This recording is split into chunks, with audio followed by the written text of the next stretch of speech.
Sehingga kami bisa hadir di tempat ini sekarang ya Tuhan, untuk beribadah, memuji dan menyembah Engkau Tuhan. Itu karena kasih karunia-Mu, anugerah-Mu, dan semua kebaikan-Mu ya Tuhan yang Kau berikan buat kami semua Bapa. Terima kasih Tuhan, terima kasih.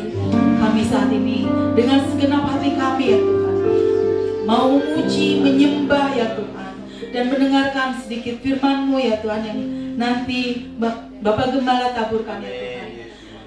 Ajarkan kami ya Tuhan untuk melakukan setiap apa yang menjadi firman-Mu Bapa. Terima kasih Tuhan, kami menyerahkan seluruh ibadah kami ke dalam tangan-Mu. Kami tahu hadirat-Mu hadir di tempat ini ya Tuhan, buat seluruh jemaat yang hadir di tempat ini Tuhan. Terima kasih Bapa, kami buka ibadah kami, dan semua yang percaya katakan amin. Shalom, selamat pagi sekali lagi. Kita akan menyerukan dan bersorak bahwa kita mempunyai Allah yang besar. Dan sebelumnya, berikan senyum kiri kanan dan jabat tangan, katakan Allah kita besar.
Oh haleluya. Kau menolong kami ya Tuhan dalam setiap situasi apapun Tuhan. Kau Allah yang mampu ya Tuhan melakukan segala perkara dalam hidup kami Tuhan. Oh haleluya. Biarkan kami terus ya Tuhan bernyanyi dan bersorak-sorai, meninggikan dan mengakukan Engkau ya Tuhan dalam hidup kami Bapa. Oh haleluya. Yesusku, penyelamatku, tiada yang seperti Engkau. Setiap hari ku memuji.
hari ini kembali di ibadah yang kedua ini.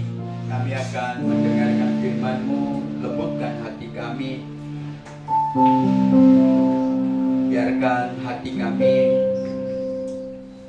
benar-benar hati yang subur, hati yang lembut, supaya dengan mudah dibentuk oleh firman-Mu. Karena arah hidup kami adalah kami diubahkan serupa dengan Kristus. Walaupun itu butuh waktu yang sangat lama, tapi mulai dari hari demi hari, bentuk kami supaya kami searah, segambar dengan Tuhan kami, Yesus Kristus. Salah satu membentuk kami, mengubah kami segambar dengan Kristus adalah firman-Mu. Tolong hati kami sekali lagi, supaya hati kami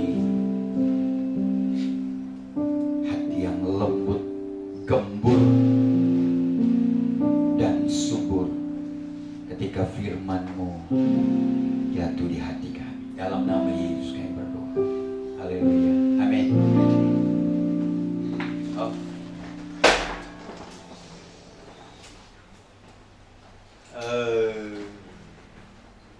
Kemana nih semua? Yang baru dari Pangandaran, Pak Beni sakit, bukan Beni, Beben sakit. Makanya nggak ngajak-ngajak sih. Ini khotbah saya yang ini ya? Yang satu lagi boleh nggak? Atau nggak ada lagi, mungkin kehendak Tuhan. Biarkan saya khotbah ini lagi.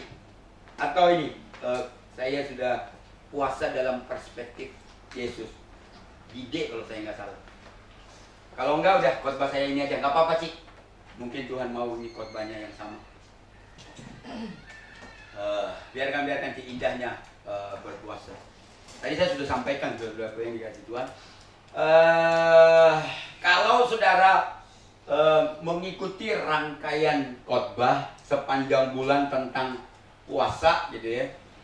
Di minggu pertama saya sudah berbicara tentang puasa dari puasa itu. Dan mereka-mereka tokoh-tokoh di dalam Alkitab yang mengalami mujizat, yang mengalami pertolongan Tuhan, yang mengalami kedahsyatan Tuhan ketika mereka berpuasa, gitu ya. Yang kedua, minggu yang lalu di ibadah yang kedua, kalau saudara mau lihat di ibadah online, saya juga menyampaikan puasa dari perspektif Nabi Yesaya. Yang memang ini adalah pernyataan Tuhan, pernyataan Allah kepada Nabi Yesaya tentang puasa yang sebenarnya ketika orang-orang Israel lakukan. Saya kemarin khotbahnya berjudul puasa yang berkenan kepada Tuhan. Tadi sebenarnya ibadah satu saya juga berbicara tentang puasa dari perspektif kitab Esther. Saya kasih judul indahnya berpuasa. Seharusnya kalau saudara bisa ditemukan, tapi nggak usah bahwa di ibadah raya ini saya mau berbicara tentang puasa dalam perspektif Tuhan Yesus, gitu ya. Puasa yang pandangan Tuhan itu seperti apa? Kalau pandangan Yesaya seperti ini, pandangan Esther seperti ini, ada pandangan Tuhan Yesus seperti ini. Tapi mungkin sudah dibahas, maka saya akan kembali kepada ibadah yang pertama saja. Kitab Esther pasal yang ketiga. Silakan, boleh kan? Oke, saya bisa buka. Oke, kitab Esther pasal yang ketiga ayat 8 sampai 13. Nanti kita akan sambung pasal 4 ayat 8, ayat 15 dan ayat 16. Tujuannya kenapa? Supaya saudara mendapatkan gambaran sebenarnya apa yang sedang terjadi. Sehingga ayat pasal 4, kenapa Esther, Mordekai dan orang-orang Yahudi itu berpuasa ya. Jadi kita akan lihat dari pasal 3 dulu. Mari kita bacakan. Kalau saudara bisa lihat, kita baca yuk sama-sama yuk. 1, 2, 3 ya. Maka sembahaman kepada Raja Ahasuerus, ada suatu bangsa yang hidup tercerai-berai dan terasing di antara bangsa-bangsa di dalam seluruh daerah kerajaan Tuanku. Dan hukum mereka berlainan dengan hukum segala bangsa, dan hukum raja tidak dilakukan mereka, sehingga tidak patut bagi raja membiarkan mereka leluasa. Jikalau baik pada pandangan raja, hendaklah dikeluarkan surat titah untuk membinasakan mereka. Maka hamba akan menimbang perak 10.000 talenta dan menyerahkan kepada tangan para pejabat yang bersangkutan, supaya mereka memasukkannya ke dalam perbendaharaan raja. Maka raja mencabut cincin meterainya dari jarinya, lalu diserahkannya kepada Haman bin Hamedata, orang Agag, seteru orang Yahudi itu. Ayat 11. Kemudian titah raja kepada Haman, perak itu kuserahkan kepadamu, juga bangsa itu untuk kau perlakukan seperti yang kau pandang baik. Maka dalam bulan yang pertama pada hari yang ke-13 dipanggil para panitera raja. Lalu sesuai dengan segala yang diperintahkan Haman, ditulislah surat kepada wakil-wakil raja, kepada setiap bupati yang menguasai daerah, dan kepada setiap pembesar bangsa, yakni kepada tiap-tiap daerah menurut tulisannya, dan kepada tiap-tiap bangsa menurut bahasanya. Surat itu ditulis atas nama raja tiap-tiap bangsa Ahasiweros, dan dimeterai dengan cincin meterai raja. Surat itu dikirimkan dengan perantaran pesuruh-pesuruh cepat ke segala daerah kerajaan, supaya dipunahkan, dibunuh, dan dibinasakan semua orang Yahudi, daripada yang muda sampai yang tua, bahkan anak-anak dan perempuan. Pada suatu hari juga, pada tanggal 13 bulan yang ke-12, yakni bulan Adar, dan supaya dirampas harta milik mereka. Kita sambung Bapak dan Ibu, saya ajak saudara bacakan dari kitab Ester pasal yang keempat ayat 8. Mari kita baca sama-sama yuk. Kita lompat nanti 15 dan 16. Juga salinan surat undang-undang yang dikeluarkan di Susan untuk memunahkan mereka diserahkannya kepada Hatta, supaya diperlihatkan dan diberitahukan kepada Ester. Lagi pula Hatta disuruh menyampaikan pesan kepada Ester, supaya pergi menghadap raja untuk memohon karunia-Nya dan untuk membela bangsanya di hadapan baginda. Maka Ester menyuruh menyampaikan jawab ini kepada Mordekai. Pergilah, kumpulkanlah semua orang Yahudi yang terdapat di Susan, dan berpuasalah untuk aku. Janganlah makan dan janganlah minum 3 hari lamanya, baik waktu malam, baik waktu siang. Aku serta dayang-dayangku pun akan berpuasa demikian. Dan kemudian aku akan masuk menghadap raja, sungguh pun berlawanan dengan undang-undang. Kalau terpaksa aku mati, biarlah aku mati. Bapak Ibu saudara-saudaraku yang dikasihi Tuhan, kalau saudara baca baik-baik kitab Ester ini dari pasal 1 sampai seterusnya sampai selesai, memang di dalam kitab Ester ini tidak ditemukan nama Allah, tidak ditemukan kata Allah atau kata Tuhan. Oleh sebab itu waktu di kanon saudara-saudaraku, karena begitu banyak surat-surat, banyak kitab-kitab, untuk waktu dipilah-pilah, ada banyak pertentangan yang mengatakan kitab Ester ini nggak boleh dimasukkan di dalam kitab suci karena tidak ada nama Tuhan. Tapi kalau saudara pelajari baik-baik, saudaraku baik-baik, maka sebenarnya kitab Ester ini sedang memberitahukan bagaimana tangan Tuhan menolong orang Yahudi, menolong Ester, menolong Mordekai, yang ketika itu titah raja, undang-undang sudah dikeluarkan, sudah capnya sudah dimeceraikan, bahwa tanggal segini, bulan segini, hari segini, tahun segini, orang Yahudi, Mordekai, semua anak-anak, perempuan, laki-laki, bapak-bapak, ibu-ibu harus dimusnahkan, dibunuh serentak. Kalau sudah tadi baca. Jadi kitab Ester ini walaupun memang tidak ada nama Tuhan dituliskan, tidak ada nama Allah dituliskan, tapi kitab Ester ini adalah kitab di mana Allah yang bekerja campur tangan menolong orang Israel. Ini adalah caranya Tuhan, luar biasa. Oleh sebab itu saudara-saudara, kitab Ester ini kalau dibuat secara gambaran, secara singkat, ada 4 orang sebenarnya yang terlibat. Oh tadi makanya saudara diam-diam nggak mau bacanya, karena saudara nggak sampai ayat ini. Oke, kalau saudara pelajari baik-baik latar belakang dari kitab Ester ini, ada 4 orang, 4 tokoh yang sangat berpengaruh di dalam kitab Ester ini. Yang pertama itu memang Raja Ahasiweros. Saudara bisa lihat di sana. Kalau saudara pelajari Raja Ahasiweros ini, dulu adalah yang berkuasa di bumi ini, di dunia ini, saudara-saudaraku, adalah kerajaan Babel. kerajaan Babel itu sekarang itu Irak. Kerajaan Babel itu menguasai seluruh, kalau istilahnya itu dunia gitu ya. Tapi setelah kerajaan Babel dikalahkan oleh Persia, yaitu Ahasweros. Jadi Ahasweros adalah kerajaan terbesar. Ketika dia mampu mengalahkan Babel, bangkitlah namanya Ahasweros yang menguasai dunia. Itu kerajaan Persia. Persia sekarang itu Iran. Saudara tahu, kalau saudara lihat di Alkitab atau di sejarah ya.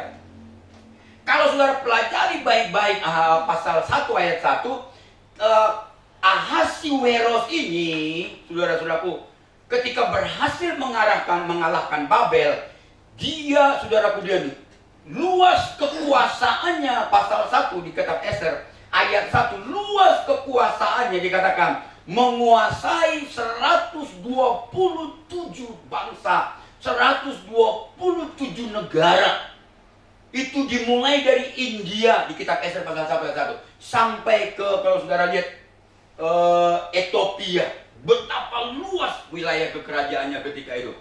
Jadi semua benua Afrika itu hampir dikuasai oleh Ahasweros, yaitu Persia. Dulu juga Babel begitu, saudara-saudaraku.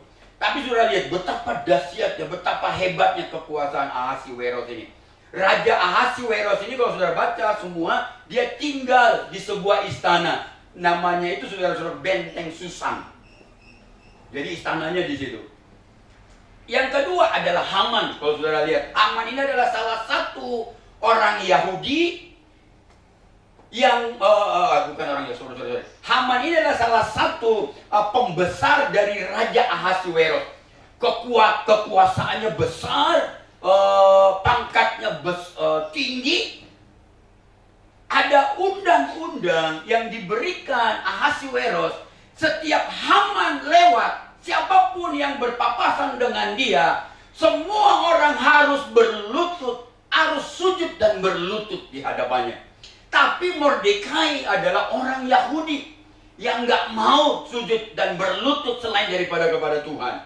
Maka setiap Haman lewat, semua sujud, berlutut, menyembah. Mordekai tidak melakukannya, saudara-saudara. Padahal ada perintah raja, ada undang-undang, ada titah raja. Siapapun yang bersentuhan, yang ketika Haman lewat, orang yang dilalui semua wajib. Pegawai-pegawai raja wajib sujud dan berlutut. Salah satu Mordekai adalah pegawai raja, saudara-saudaraku. Tapi dia tidak melakukannya. Jadi saya katakan, setiap Haman lewat, Mordekai tidak pernah berlutut dan sujud kepada Haman. Inilah yang membuat, kalau saudara baca pasal 3 ayat 5, inilah yang membuat Haman sangat panas hatinya. Jadi kalau saudara pemimpin gak taat gitu, panas hatimu, hati-hati, bisa bikin macam-macam. Inilah yang membuat Haman marah, hatinya panas, hatinya emosi, hatinya kesel, hatinya marah, hatinya jengkel sama siapa? Si Mordekai. Jadi Haman minta menghadap raja, ngomong yang kita baca tadi. Bos, Maharaja, ada negara tuh, ada bangsa yang tercerai-berai. Dia beda hukumnya dengan hukum kita. Kalau diomongin sembah raja, dia nggak sembah raja. Kita musnahkan aja yuk. Raja ngomong, oke, kita musnahkan saja. Dia lepas cincinnya Ahasweros ini sebagai materai. Jadi kalau saya lepas cincin saya meteraikan jidat, saudara, bunuh saja. Oke. Jadi dia itu disebar ke semua daerah, ke semua bangsa dengan bahasa-bahasa yang mereka punya. Ceritanya begitu. Maka muncul di pasal 4 Ester. Itulah sebabnya kalau saudara pelajari baik-baik, ketika Mordekai dan orang-orang Israel membaca titah, kalau saudara pasal 4 tadi, Mordekai itu kasih surat kepada Ester. Dia ngomong, Ester, ini dia pamannya si Mordekai, ini pamannya Ester. Dia ngomong, nih surat nih. Kaget Ester. Sampai ancaman dari Mordekai, dia ngomong, kalau walaupun engkau di istana raja, dia ngomong, kamu berpikir kamu bisa selamat, kamu juga akan kena dengan titah ini. Tapi pendek cerita, Ester ngomong, oke lah, kumpulkan semua orang-orang Yahudi, minta mereka berpuasa 3 hari 3 malam. Aku juga berpuasa, dan dayang-dayangku pun berpuasa. Ini awalnya, saudara. Coba bayangkan, saudara. Jadi bagaimana saudara bisa melihat tekanan, bagaimana saudara melihat krisis, bagaimana saudara melihat kritis yang sangat kritis yang sedang dihadapi oleh orang Israel ketika Mordekai itu merobek, itu gambaran saudara, merobek pakaiannya. Kalau saudara lihat kata merobek di perjanjian lama itu adalah menggambarkan bahwa seseorang itu sedang mengalami tekanan berat. Seseorang itu sedang mengalami masalah berat. Seseorang itu sedang mengalami kehilangan orang yang paling dia cintai. Kehilangan panutan. Makanya untuk memberitahukan bahwa dia adalah sedang berkabung, sedang kehilangan, sedang tertekan, sedang menghadapi ancaman. Biasanya orang-orang PL di dalam perjanjian baru itu orang-orang Yahudi merobek pakaiannya, kadang memakai pakaian perkabungan, menaruh abu di kepalanya. Itu membuktikan bahwa seseorang itu sedang mengalami ancaman yang sangat serius. Jadi ketika Mordekai dan orang-orang Yahudi merobek pakaiannya, saudara bisa gambarkan betapa hebat, betapa dahsyat persoalan masalah mereka. Karena apa?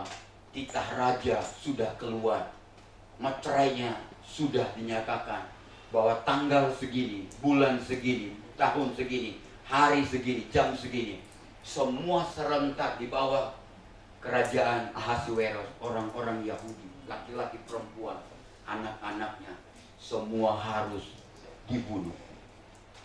Ini persoalan yang berat.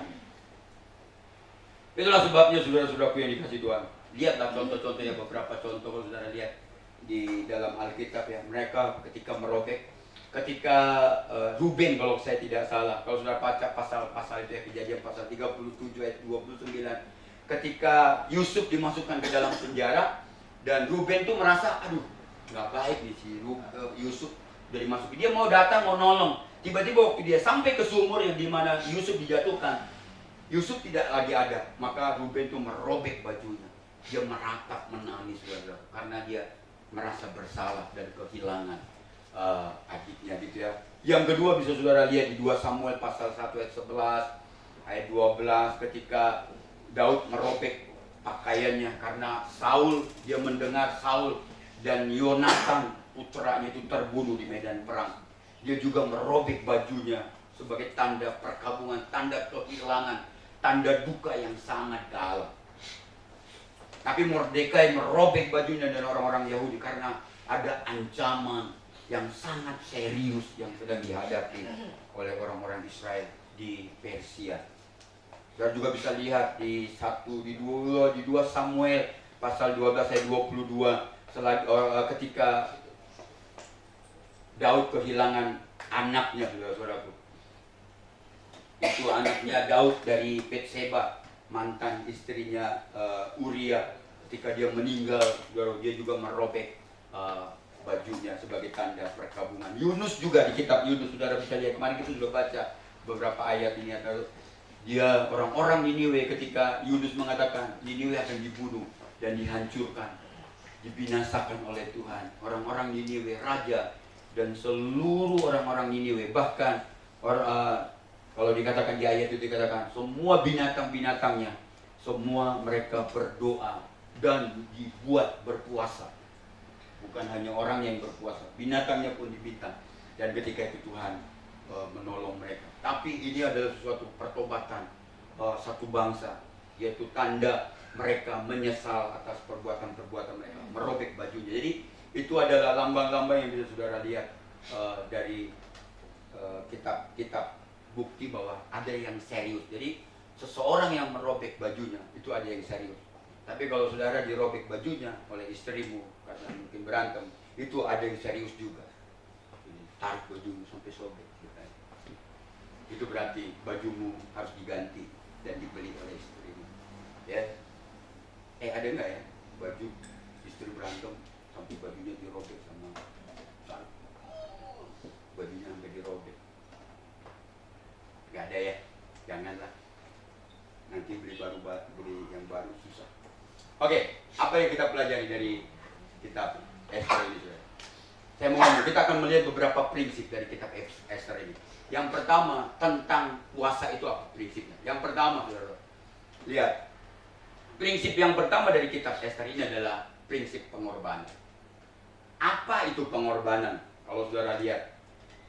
Jadi ayat ini saudara bisa lihat ya, ayat 11, ayat 16 dari kitab pasal 4 dikatakan bagi tiap laki-laki atau perempuan yang menghadap raja di pelataran dalam dengan tidak dipanggil, tiada dipanggil, hanya berlaku satu undang-undang, yakni hukuman mati.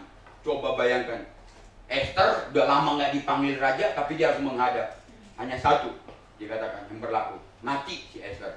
Sungguh pun berlawan, di ayat 16 dikatakan, sungguh pun berlawan dengan undang-undang, kalau terpaksa aku mati, biarlah aku mati. Jadi ada undang-undangnya, nggak boleh sembarangan menghadap raja. Kalau dia rajanya nggak panggil, nggak boleh. Kalau nggak mati dia. Ya. Kalau tongkat emasnya nggak diulurkan sama apakah dia ratunya, apakah dia panglimanya nggak diulurkan tongkat emasnya, tapi tiba-tiba datang menghadap raja, hukumannya adalah mati. Dan hari itu Ester mau menghadap raja, walaupun dia tahu, makanya dikatakan hukuman mati. Coba lihat saudara, apa sih? Kalau saudara baca pasal 4 ayat 11 dan ayat 16, kita akan melihat Ester ini sebenarnya seperti makan buah si malakama. Kalau dia menghadap raja, ada undang-undang yang mengatakan, kalau engkau menghadap raja tanpa aku panggil, pasti nyawamu hilang, mati. Tapi yang kedua, kalau dia nggak menghadap raja, bangsa Israel, Mordekai, Ester dan bangsa Israel, orang-orang Israel yang ada di kerajaan Persia, pasti seluruhnya akan mati. Dia serba salah hari itu. Tapi saudara-saudara, saat kondisi kritis dan krisis ini, Ester mencari Tuhan. Ini luar biasa. Saudara harus belajar dari sini. Ester mencari Tuhan dengan berdoa dan berpuasa. Ini keren saudara-saudara. Saudara harus belajar dari Ester ini. Ester siap mengorbankan kenyamanannya, keamanannya, bahkan nyawanya, dikatakan di pasal 4 ayat yang ke-6. Kalaupun itu harus terjadi. Saya ngomong begini, apa sih pengorbanan? Saya ngomong, apa itu pengorbanan? Mungkin saudara, banyak orang mengatakan begini, pengorbanan, saya mau ngomong, pengorbanan adalah, lihat, saat seseorang melakukan sesuatu yang melampaui batas kemampuannya. Contohnya begini, kalau saudara memberikan seseorang 1 juta, kau berikan saja gitu. Tapi sebenarnya uangmu ada 100 juta, itu bukan pengorbanan. Itu kategorinya pemberian. Kalau pengorbanan adalah ketika sang janda yang tua dan miskin itu, ketika datang ke bait Allah, dia memberikan 2 peser uangnya. Kalau 2 peser itu zaman sekarang nggak ada artinya. Tapi Alkitab mengatakan itulah yang disebut pengorbanan, karena dia memberikan seluruh hidupnya ketika dia berikan 2 peser itu. Kalau ada yang mengatakan, tadi saya juga berikan gambaran, ada yang mengatakan memberi persepuluhan itu, ada yang menafsirkan itu sama dengan memberi pengorbanan. Itu disebut sebagai pengorbanan. Tapi terserah saudara, boleh juga. Karena pakai ini tahu tidak, kalau saya berikan 10% dari pendapatan saya, berarti 10, kalau 1 juta, 100.000 itu saya sudah bisa beli 25 kilo beras pakai ini untuk 1 bulan. Masih ada sisanya untuk beli minyak goreng dan lain sebagainya. Kalau enggak saya berikan, itu berarti saya harus menanggung banyak hal. Maka dia mengatakan memberi persepuluhan adalah pengorbanan. Tapi bagi saya, mengembalikan persepuluhan konteksnya bukanlah pengorbanan, tapi ketaatan. Amin.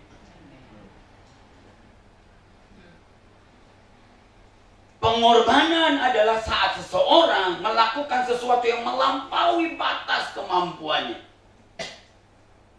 Selama saudara melakukan apapun, melakukannya buat Tuhan, buat orang lain, buat istri saudara, buat anak saudara, tidak melebihi kemampuan saudara, itu tanggung jawab. Itu biasa-biasa kategorinya. Tapi kalau sudah melampaui kemampuan saudara, saudara berikan kepada istri saudara, suami saudara, anak-anak saudara, mertua saudara, orang lain, gereja, maka itu disebut pengorbanan. Pengorbanan tidak berbicara tentang kemudahan, saudara. Pengorbanan tidak berbicara tentang kenyamanan. Pengorbanan itu berbicara tentang ketidaknyamanan. Saya ngomong begini, saudara. Ingat, persoalannya ingat ini. Ada banyak yang Tuhan minta dalam hidup kita, itu dalam bentuk kategori pengorbanan. Artinya ketika saudara harus melakukannya, itu tidak mudah, itu tidak nyaman, saudara-saudara. Tapi acap kali Tuhan meminta kita melakukan di area-area ini. Wah, kalau saudara melakukannya, ini juga yang sedang dilakukan Esther. Mana nyaman, saudara-saudara, ini melampaui kemampuan Esther ketika dia menghadap Ahasiweros. Karena dia ngomong, Mordekai, kamu tahu aku udah lama gak dipanggil raja. Bukan 1 minggu, 2 minggu, udah berbulan-bulan gak dipanggil. Kalau aku tiba-tiba menghadap raja, undang-undangnya udah ngomong, aku pasti mati. Tapi ini pengorbanan. Tapi dari sinilah muncul pertolongan Tuhan. Luar biasa. Saya ngomong pengorbanan itu tidak berbicara sesuatu yang tidak masuk. Kadang itu tidak masuk akal. Ini sesuatu yang tidak masuk akal, yang dihadapi oleh Esther ini. Saya ngomong pengorbanan juga, itu memang ada rasa sakit. Tuhan Yesus datang ke bumi ini, waduh, mengorbankan seluruhnya. Sakit pisan. Gak nyaman, saudara-saudara. Waktu Allah meminta Abraham mengorbankan putranya satu-satunya, itu juga sesuatu yang tidak nyaman. Itu pengorbanan. Saya ngomong begini, saya harap saudara tidak tersinggung. Ada banyak orang Kristen berpikir keajaiban, mujizat bisa datang tiba-tiba tanpa pengorbanan.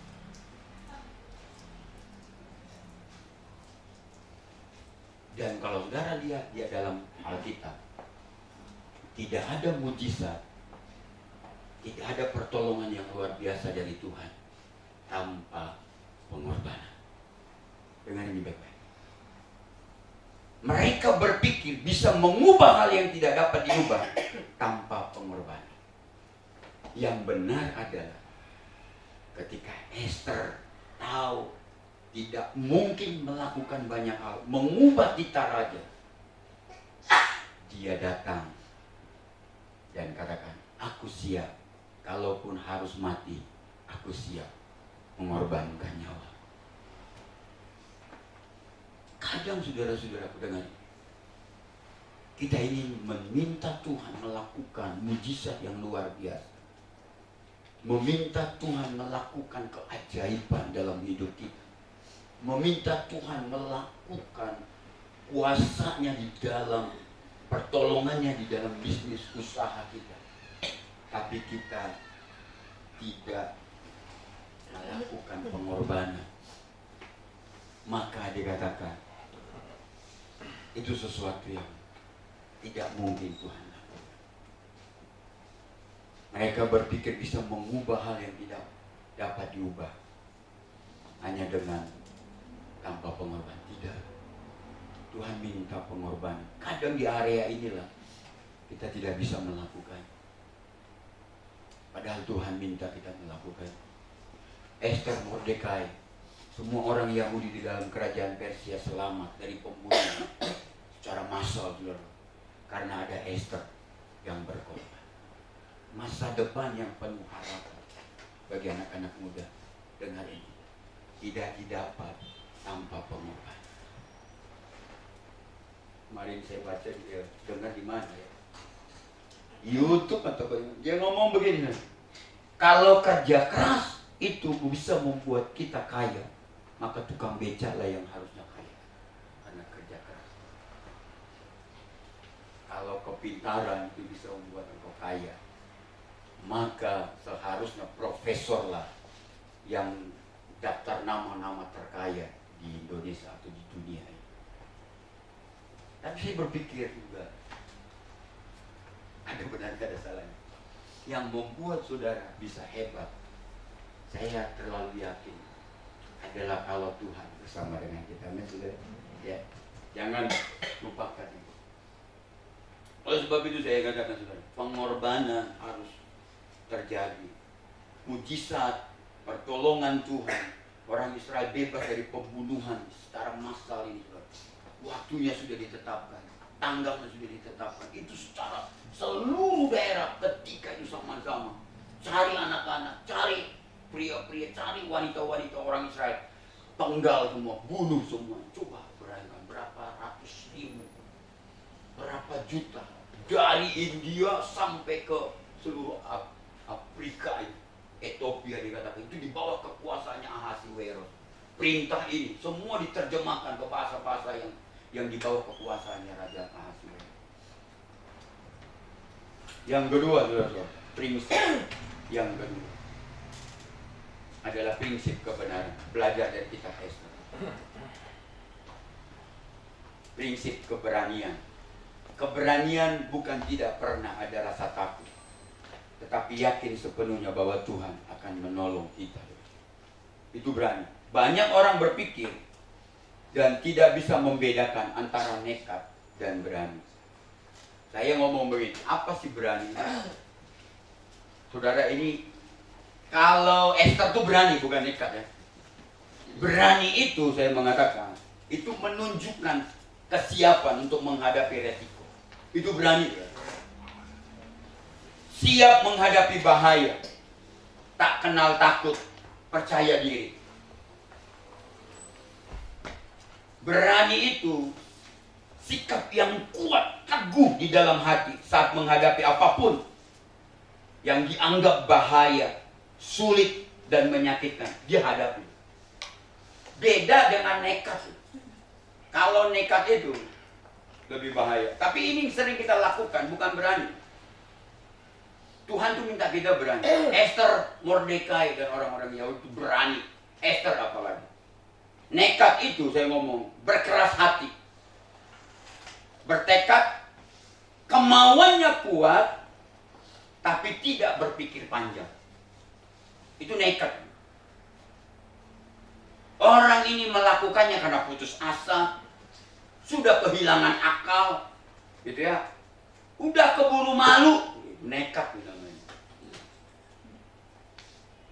Nekat itu, saudara-saudaraku, adalah tidak mau mengalah, gak mau nurut, gak mau nyerah, ngotot. Jadi lebih baik tuh ngotot. Jadi ilmunya tuh ngotot. Udah diomongin A, udah diomongin B, udah dijelasin, tetap aja ngotot. Tetap aja ngotot. Ya ampun. Saudara, orang Kristen itu kebanyakan di area nekat. Dan dia mengatakan, aku punya iman Pak Ken. Betul. Tapi kita nekat. Saya ngomong beberapa kali kan. Kalau saudara, imanmu tidak bisa memindahkan gunung, udah saudara minum obat ketika sakit. Aku udah percaya, betul, saya juga gitu. Kalau saudara percaya, pasti Tuhan. Jangan, aku nggak mau makan obat lagi. Saya mau mati, hidup mati, nggak mau makan obat lagi. Percaya, pasti Tuhan memang hormati imanmu. Tapi terkadang saudara-saudaraku, ada orang-orang yang memang hanya minum obat dia sembuh. Udah minum obat aja. Kadang kita nekat, nggak mau minum obat. Saya mau tahu Tuhan mau lihat cara Tuhan bekerja. Udah, cara Tuhan bekerja minum obat. Ngotot aja. Nekat. Saya ngomong, kalau imanmu tidak bisa memindahkan gunung, udahlah. Mari kita minum obat sama-sama. Saya juga minum obat. Karena saya tahu iman saya belum bisa memindahkan gunung. Walaupun iman sekecil biji sesawi, tapi itu tidak bisa juga memindahkan gunung. Udahlah, tiap malam minum obat, nggak apa-apa, sehat juga. Ya kan? Nggak mau ke dokter. Siapa ya? Udah, kalau memang kamu udah minum ini, doa, sudah lakukan semuanya. Kadang Tuhan pakai tangan dokter untuk menyembuhkan kita. Amin. Jangan nekat gitu.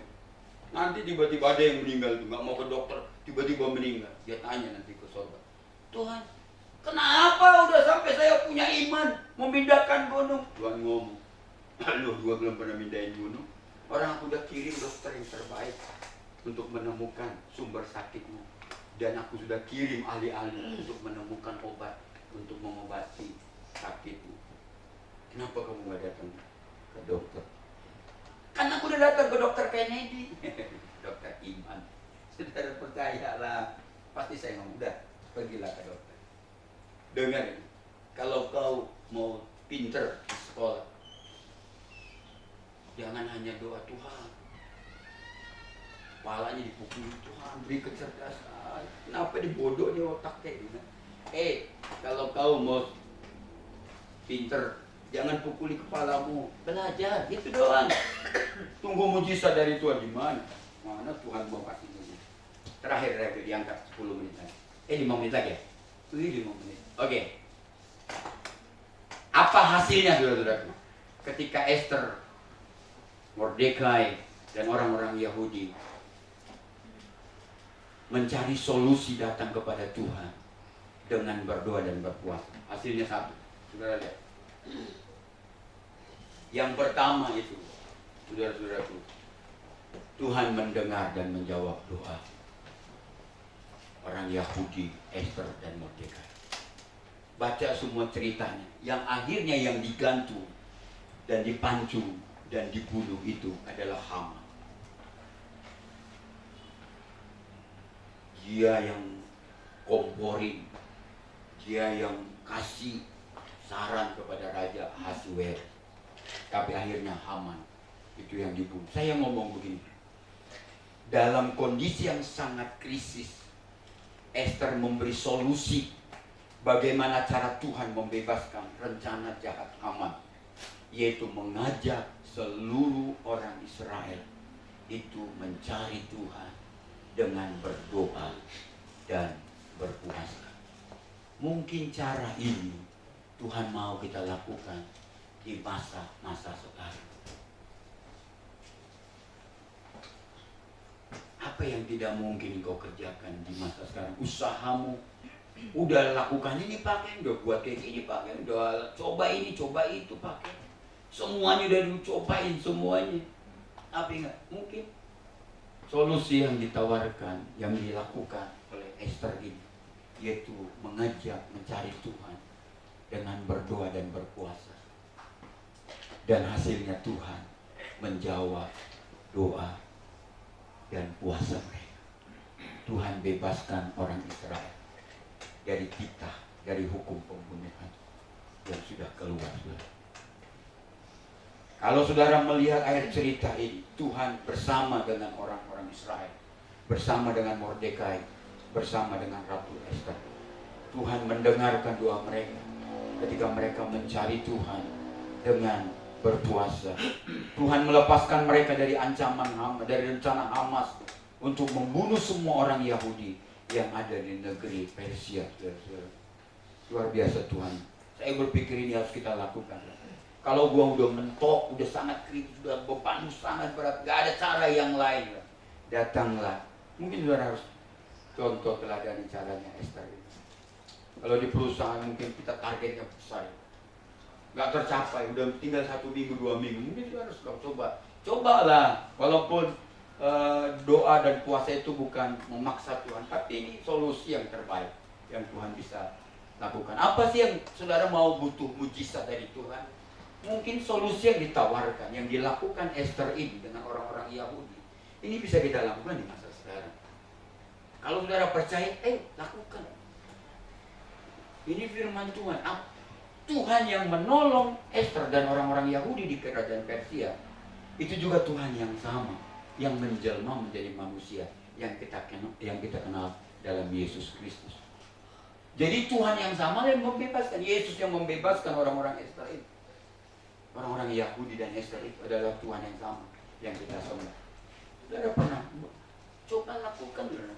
Saya dorong saudara melakukannya. Masa depanmu, aduh, masa depan ini gini bla bla bla, saudara nggak bisa. Ayo coba lakukan, ayo. Pertolongan Tuhan datang, saudara. Kalau saudara lihat yang kedua, kalau saudara baca isi kitab Esther menceritakan kembali bagaimana Allah membebaskan orang Israel dari pembunuhan massal. Pertolongan Tuhan datang saat mereka sungguh-sungguh datang kepada Allah dengan perkabungan meratap. Ada satu buku, saudara-saudaraku, tadi saya sudah sebutkan juga. Buku ini hanya menjelaskan dalam imajinasi si penulis itu, dia ngomong, apa sih yang sedang dilakukan Esther 3 hari 3 malam waktu dia berpuasa.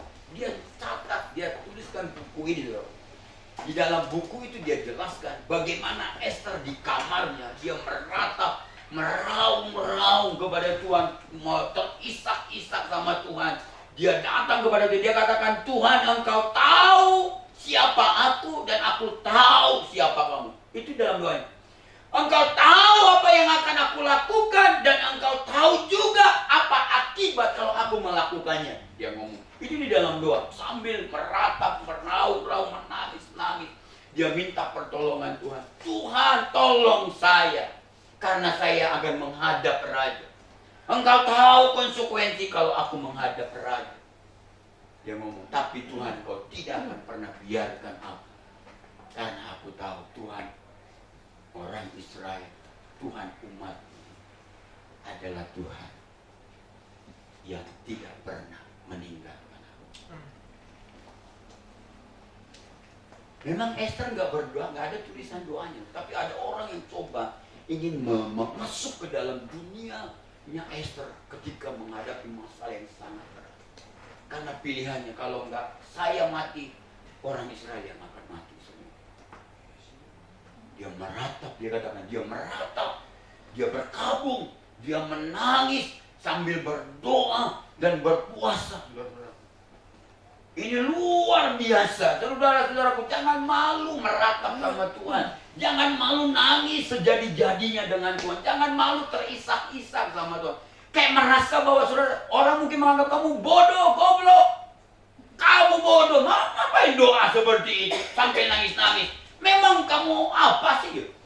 Saudara-saudaraku, kalau saudara baca buku ini, dia ngomong betapa dalamnya kesedihan, ratapan yang dialami oleh Esther. Hanya satu dia ngomong. Ending dari doanya dia ngomong, Tuhan, biarkan aku melihat tangan-Mu bekerja di dalam hidup. Saudara tahu, maka dia setelah berpuasa, saudara, dia melangkah berani menghadap raja. Tiba-tiba itu rajanya dia, kenapa lu gitu? Kenapa lu? Luar biasa tuh puasa doa dan puasa. Tiba-tiba Raja Ahasiweros ngomong, kenapa? Muram mukamu. Bla-bla dia ceritakan. Ini sang raja, maharaja. Bayangkan ada undang-undang, lalu dia ulurkan tongkatnya supaya dia bisa menghadap raja. Luar biasa. Itu dimulai dari mana? Solusi yang ditawarkan oleh Esther ini adalah kepada Mordekai, kumpulkan semua orang Yahudi, ayo kita berdoa dan berpuasa sama-sama. Dan Tuhan melakukannya dengan luar biasa. Mereka berkabung. Yang terakhir, saudara, terakhir, Tuhan dipermuliakan. Kitab Esther ini adalah cerita ketika membaca seluruhnya, si pembaca lah yang mengambil kesimpulan, yaitu Tuhan dipermuliakan karena Tuhanlah, tangan Tuhanlah yang menolong Esther, Mordekai, dan orang-orang Yahudi. Saya mau beritahukan kepada saudara, apa yang dilakukan Tuhan kepada Esther, kepada orang-orang Yahudi di kerajaan Persia di bawah kekuasaan Raja Ahasiweros. itu juga bisa dia lakukan kepada saudara. Dia bisa bebaskan kita, dia bisa tolong kita, dia bisa angkat kita, dia bisa selamatkan kita. Saudara bisa bayangkan kalau Tuhan tidak melakukan sesuatu. Seluruh orang Israel di pembuangan di kerajaan Persia akan mati, musnah. Tapi ada tangan Tuhan yang luar biasa. Kapan tangan itu datang? Saat Esther dan orang-orang Yahudi mengambil posisi berdoa dan berpuasa. Apa masalahmu, saudara? Saudara katakan terlalu berat pakai ini. Lebih berat persoalannya Esther atau persoalan? Toh juga Tuhan bisa menolong. Toh juga Tuhan bisa mengangkat. Toh juga Tuhan bisa menyelamatkan. Masalah masa depan anak-anak, masa depan hidupmu, kesehatan, apa? Coba Tuhan mau tawarkan solusi ini buat kita. Memang ada pengorbanan, tapi juga dibutuhkan sebuah keberanian. Datang sama Tuhan dan ngomong sama Tuhan, Tuhan, tolong saya. Itu butuh keberanian. Kadang kita merasa, mana Tuhan nggak tolong. Kita lihatin tangannya nggak ada. Butuh keberanian. Mari kita datang sama Tuhan. Tundukkan kepalamu. Persiapkan hati. Sepanjang bulan ini Tuhan mengajak saudara mengalami hal-hal yang mustahil kau bisa alami. Tapi di dalam Yesus, ketika engkau datang menghampiri Tuhan dengan berdoa dan berpuasa, yang mustahil bagimu akan bisa terjadi dalam hidup. Haleluya. Haleluya. Saya tidak tahu, sekali lagi, saya bukanlah hamba Tuhan yang maha tahu segala-galanya. Bahkan hal yang paling kecil pun terkadang saya tidak tahu tentang saudara.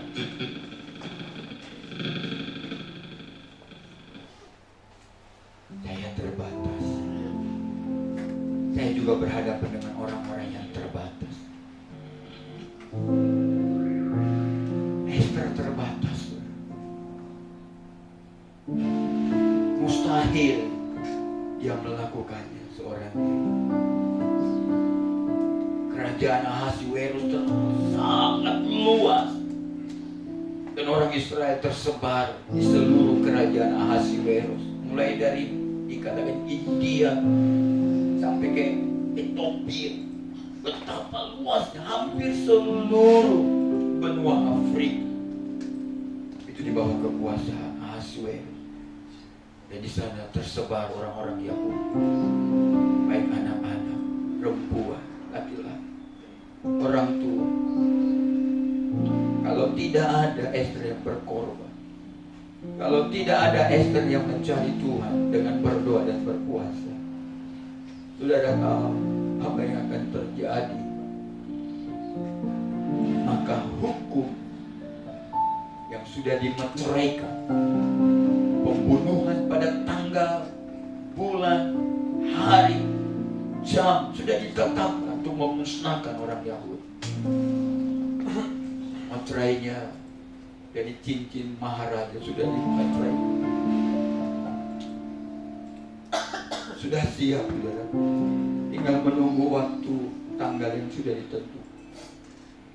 Tapi Tuhan yang disembah Esther dan Tuhan yang saudara sembah sama. Tuhan yang disembah orang-orang Yahudi dan Tuhan yang saudara sembah adalah sama. Dia menjelma, dia datang ke dunia, mengambil rupa manusia di dalam Yesus. Artinya apa yang dilakukan oleh Tuhan Yesus sebelum dia datang ke bumi untuk menolong Esther dan orang-orang Yahudi, dia juga bisa menolong saudara dengan cara yang sama. Mungkin kau berkata, Pak aku menghadapi krisis ini. Aku mulai tidak bisa tidur. aku mulai tidak nyaman hidup ini. Terlalu berat. Saya tahu ada beberapa orang berkata, aku sudah bosan sakit, aku sudah bosan makan obat, aku sudah bosan ke dokter, aku sudah bosan terbaring.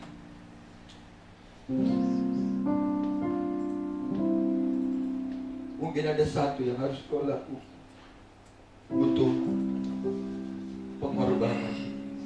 Walaupun apa yang kau lakukan itu membuat engkau tidak nyaman, ada harga yang mahal kau bayar. Esther melakukannya.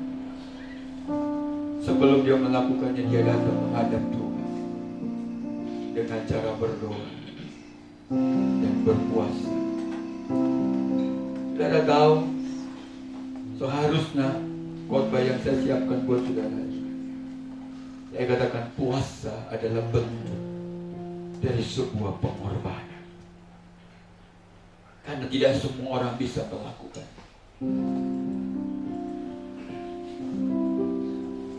Hari ini Tuhan tawarkan solusi ini buat saudara. Dia sedang berkata, hai umatku, hai jemaatku GSJ Efrat, tidak salah engkau menerapkan apa yang diterapkan oleh Ratu Esther, yaitu mencari aku dengan berdoa dan berpuasa. 3 hari 3 malam itu sangat harga yang sangat mahal untuk berpuasa. Tapi juga toh Esther dan Mordekai dan orang-orang Yahudi lainnya melakukannya. Karena tidak ada mujizat tanpa pengorbanan.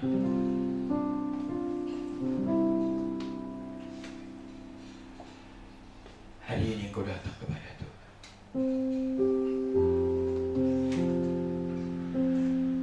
Bolehkah engkau bawa hari ini masalah? Bolehkah engkau datang kepada Tuhan seperti Esther? Dia meratap, dia meraung-raung di kamar, dia menangis terjadi-jadi, dia menangis terisak-isak. Dia katakan, Tuhan, engkau tahu apa yang kami hadapi. Engkau tahu juga apa yang akan aku lakukan.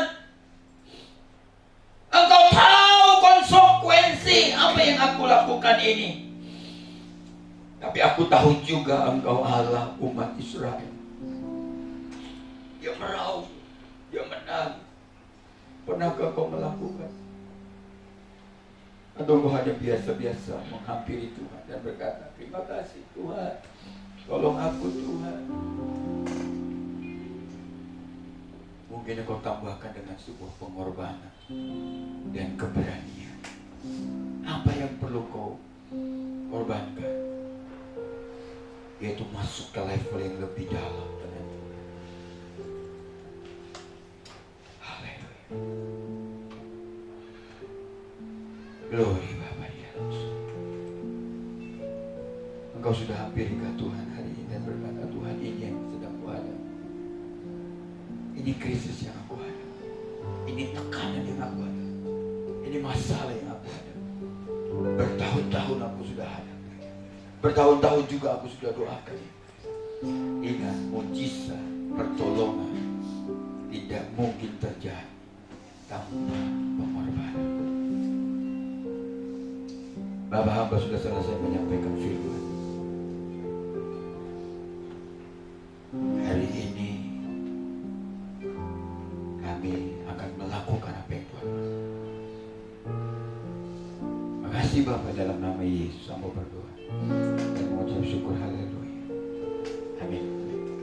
Kita akan ada acara yang selanjutnya, sudah penyerahan anak. Mungkin anak-anak bisa dipanggil, sudah menunggu kan? Jadi sudah janjian dengan guru-guru sekolah. Bolehkah mereka akan nyanyi dulu deh? Mereka penyerahan anak hari ini, ada 2 anak yang akan diserahkan. Silakan yang mau nyanyi dulu nyanyi, karena anaknya mau nyanyi kali. Enggak mau kalah dengan pakainya.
Oke.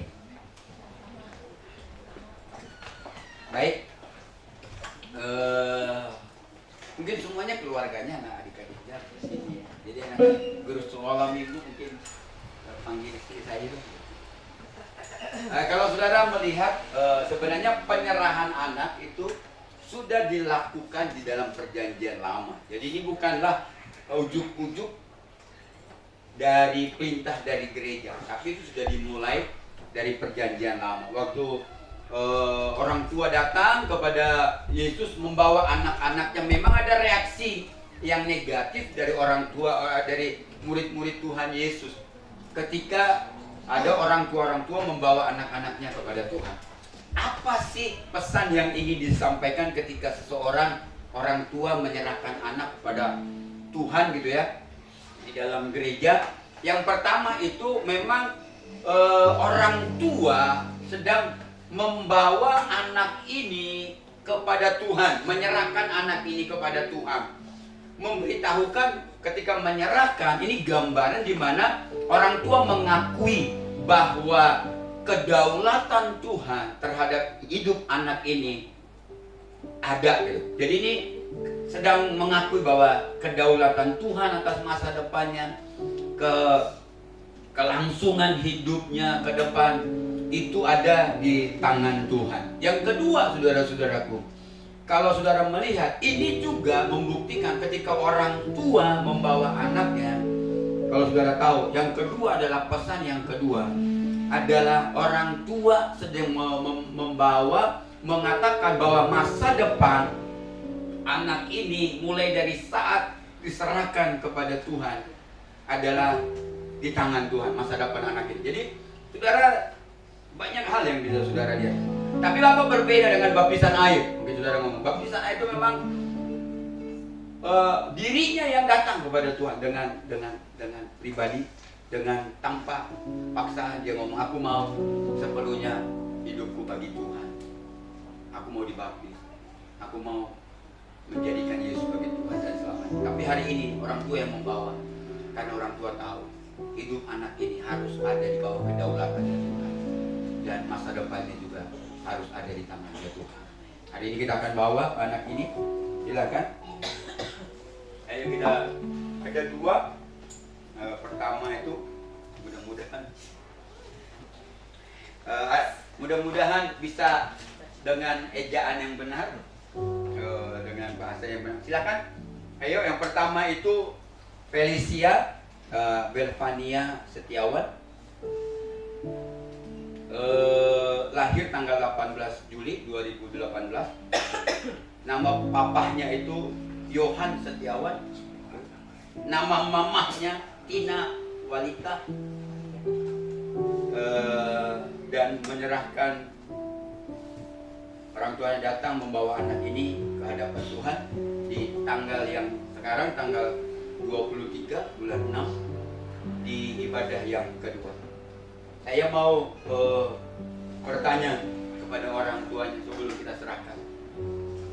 Apakah saudara bersedia, orang tua dari Felicia Belvania Setiawan? Boleh kadang-kadang kayak kita berjauhan, kayak musuhan. Kayak saya belum bayar utang saja gitu. Iya gitu. Pertanyaan pertama, jawab. Sepakat suami istri. Apakah saudara bersedia mengajarkan Felicia Belvania Setiawan berdoa dan membaca Alkitab?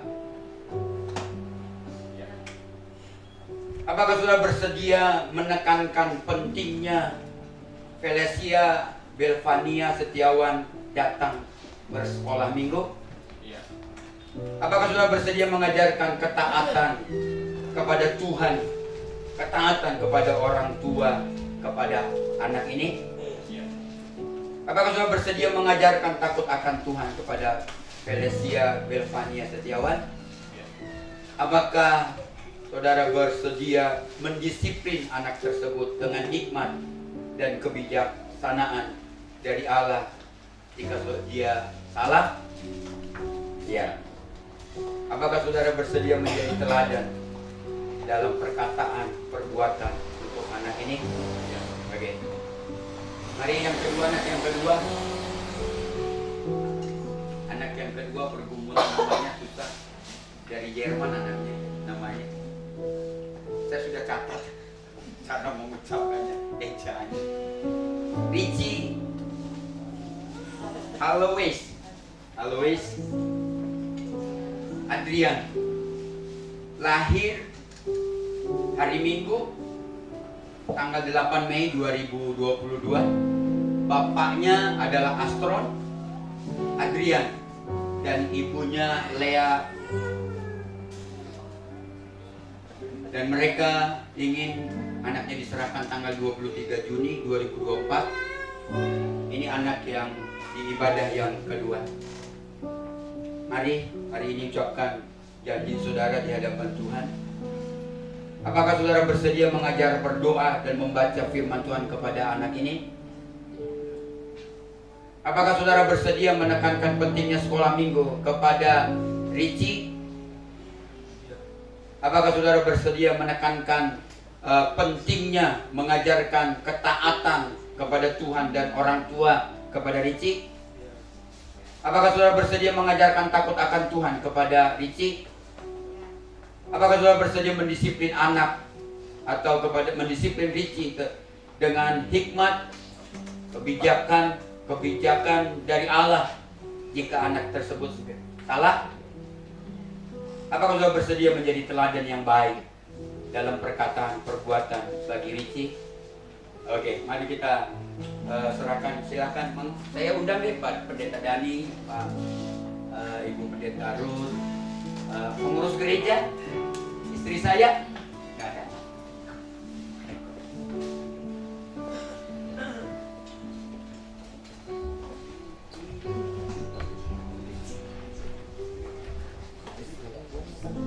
Kita naikkan satu pujian tadi. Sujud di altar. Mari di tengah saja, saudara-saudara di tengah. Ayo. Di tengah. Di tengah semua. Haleluya. Altarnya.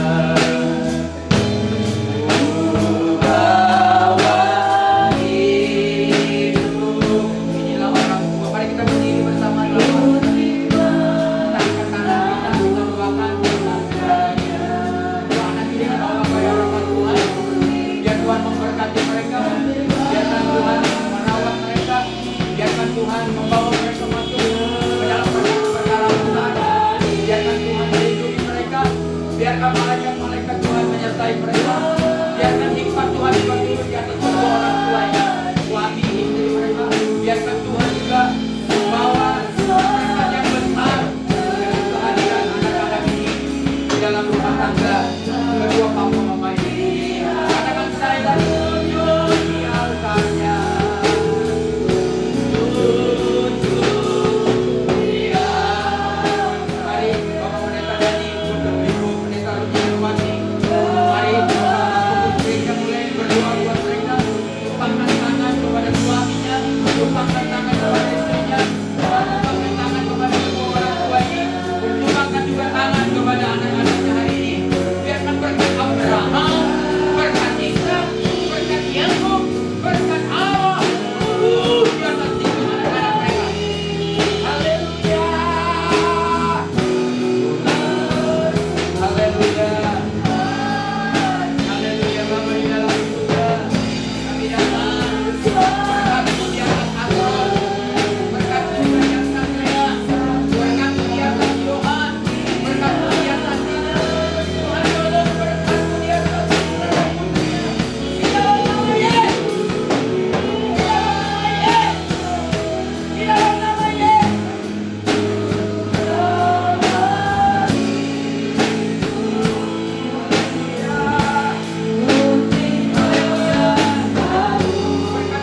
di tanggal 18 Juli 2018 yang lalu.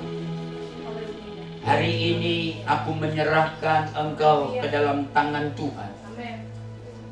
Yesus Kristus adalah Tuhanmu yang akan diam di dalam hidup dan menyertai engkau mulai dari saat ini sampai selama-lamanya. Perjalanan hidupmu mulai dari saat ini ada di dalam genggaman tangan Tuhan. Aku berdoa masa depan yang penuh harapan berkat Allah Abraham, Allah Ishak dan Yakub akan menyertai anak ini dan kedua orang tuanya.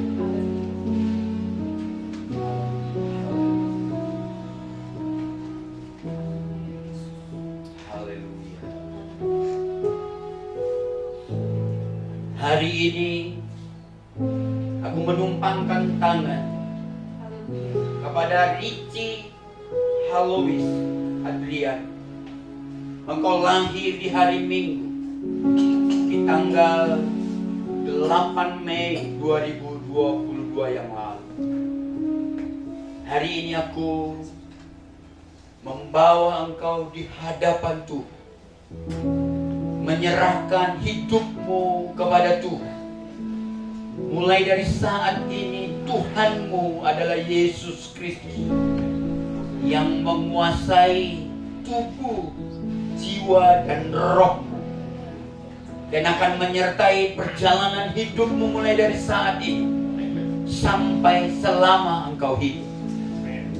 Masa depan yang penuh harapan akan dirangkai kepada hidupmu, dan Tuhan akan bersamamu di dalam perjalanan dari waktu ke waktu.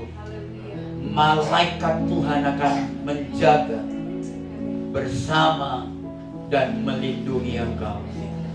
Berkat Allah Abraham, Allah Ishak dan Yakub akan terus berdiam dan menjadi milikmu mulai dari saat ini, dan akan menyertai kedua orang tuamu. Diberkatilah kedua anak ini, dan hamba sudah menyerahkan mereka ke dalam tangan-Mu Tuhan Yesus. Biarkan nama-Mu dipermuliakan di dalam hidupnya dan di dalam kehidupan kedua orang tua ini. Terima kasih Bapa. Dalam nama Bapa, Putra, dan Roh Kudus. Haleluya. Amin. Amin. Nanti Pak Pendeta, Ibu Pendeta Ruth Yanuati akan menyerahkan surat penyerahan anak yang pertama kepada Celestia. Silakan diabadikan. Nanti Bapak Pendeta Dani yang akan menyerahkan surat penyerahan anak kepada Ricky. Halo Miss. Ya. Sudah. Diabadikan dulu. Silakan Bapak Pendeta Dani. 3, 2. Kita berfoto dulu semua sama Tuhan, mau pengurus gereja. Sudah. Kita foto yuk. Ya, mereka kita dampingin dulu. Ayo Mami. Ayo Bapak Pendeta. Ya. 1, 2, 3. Ada lagi. 1, 2. Ya. Oke. Baik. Tadi udah ditutup. Oke, kita akan tutup ibadah kita. Nyanyi. Apa? Nyanyi. Udah. Sudah rekamannya sudah dijual di toko-toko besi. Kirain setelah penyerahan. Luar biasa tadi Mami sih nggak datang. Mereka sangat luar biasa. Banyak yang sawer tadi. Nanti kita berdoa. Saudara, terima kasih untuk kesediaan saudara hari ini. Mari kita berdoa yuk. Kami bersyukur dan berterima kasih. Kami sudah beribadah mulai dari awal pertengahan sampai akhirnya. Kami sudah memuji menyembah Tuhan. kami sudah mendengarkan firman Tuhan. Kami juga sudah menyerahkan anak, baik Bapak dari anak dari Bapak Ibu dari Bapak Yohan, begitu juga Bapak Ibu dari Ricci, hamba serahkan dalam tangan Tuhan. Astron, kamu menyerahkan semuanya ke dalam tanganmu. Kami tahu berkat Tuhan akan berlimpah dan menyertai mereka. Hari ini juga akan menyertai hidup kami, rumah tangga kami, pernikahan kami, anak-anak kami, bisnis kami, usaha kami, masa depan kami, begitu juga studi kami, atau sekolah kami. Tuhan tolong semuanya supaya apapun yang kami kerjakan dan lakukan sepanjang minggu ini dibuat Tuhan berhasil. Kami akan memberikan persembahan kami, taruh tanganmu di atas persembahan kami dan berkat-Mu di atas kami. Ulanglah bekasih-bekasih Tuhan. Bawalah berkat dari Allah Bapa kita, kasih sayang dari Yesus Kristus, dan persekutuan dari Roh Kudus akan menyertai hidup saudara dan hidup saya hari ini sampai selama-lamanya. Amin. Tuhan berkati saudara. Shalom.